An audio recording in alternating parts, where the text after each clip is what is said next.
أعوذ بالله من الشيطان الرجيم. சபிக்கப்பட்ட ஷைத்தானை விட்டு அல்லாஹ்விடம் நான் பாதுகாப்பு தேடுகின்றேன். وإذا قيل لهم ماذا أنزل ربكم قالوا أساطير الأولين. உங்கள் இறைவன் எதை இறக்கியருளியுள்ளான் என்று எவரேனும் அவர்களிடம் கேட்டால் இவையெல்லாம் முற்காலத்தவர்களின் கட்டுக்கதைகள் என்றே அவர்கள் கூறுகின்றார்கள்.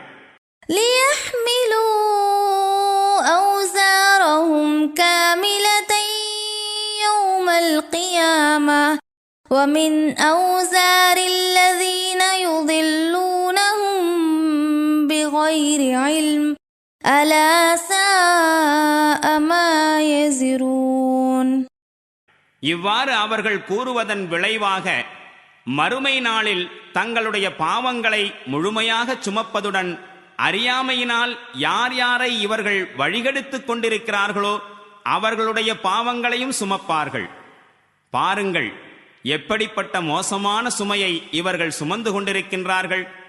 قد مكر الذين من قبلهم فأتى الله بنيانهم من القواعد فخر عليهم السقف من فوقهم وأتاهم العذاب من حيث لا يشعرون. இவர்களுக்கு முன்னர் வாழ்ந்த மக்களில் பலரும் சத்தியத்தை வீழ்த்துவதற்காக இவ்வாறே சூழ்ச்சிகளை செய்திருக்கின்றார்கள். ஆனால் அல்லாஹ் அவர்களின் சூழ்ச்சி கட்டடத்தை அடியோடு பெயர்த்து விட்டான்.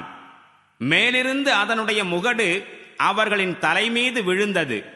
மேலும் அவர்கள் சற்றும் எண்ணிப்பாராத திசையிலிருந்து வேதனை அவர்களை வந்தடைந்தது. பிறகு மறுமை நாளில் அல்லாஹ் அவர்களை இழிவுபடுத்துவான்.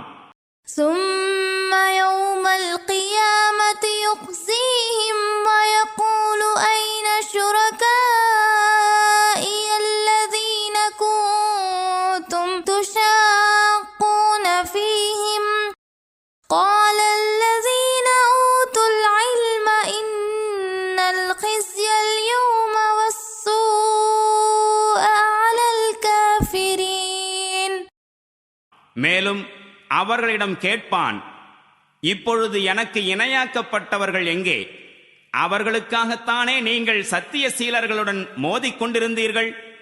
அறிவு வழங்கப்பட்டிருந்தவர்கள் கூறுவார்கள், இன்று இழிவும் துர்பாகியமும் நிராகரிப்பாளர்களுக்கே. الذين تتوفاهم الملائكة ظالمي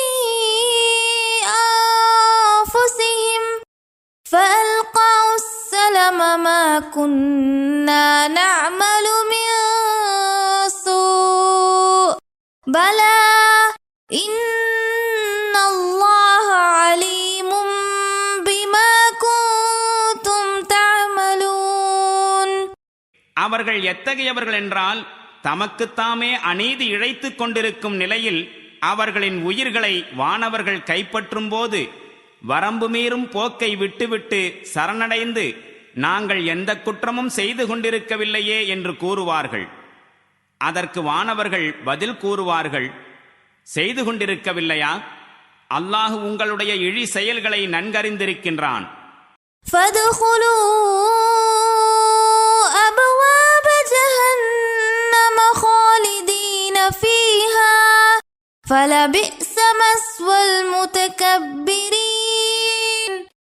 இப்பொழுது நரக வாயில்களிலே நுழையுங்கள், அங்கே நீங்கள் என்றென்றும் வீழ்ந்து கிடக்க வேண்டும். உண்மையில் ஆணவம் கொண்டவர்களின் தங்குமிடம் மிகவும் மோசமானதாகும்.